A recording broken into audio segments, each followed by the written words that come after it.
امروز اومدیم خونه خودمون، یه رستورانی که تقریبا 2.5 سال پیش برای برادران اعظمی عزیز را انداختیم به نام رستوران VIP رومای عظیمی و البته یه غذای خوشمزم درست کرده برامون آقا مهدی، شف و مدیر و همه کاری رستوران روما و ارزم دوستان جدیدی هم به دوستان اضافه شدن و همه کارشون درسته. اینم که آقای پیشرو عزیز، اینم غذای خوشمزه صدر اعظمه، صدر اعظمی لرستان. صدر اعظمی لرستان.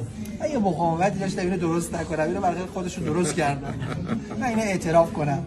خب آقای گوشت دیگه نه؟ بله. به رون گوسفند دادم. مزه لذت. این لرستان به اسم مختلف شناخته میشه، یا زیر برنجی بهش میگن، با هم بز برنج بهش میگن، حتی چی دومی چی بود؟ بز برنج. بز برنج. حتی گوشت بز است، اصطلاح معمولا بز. بله. گوشت گوسفنده. رون گوسفند. خیلی و قلبه‌گاه گوسفندی. این الان پست در واقع برای 7 نفره.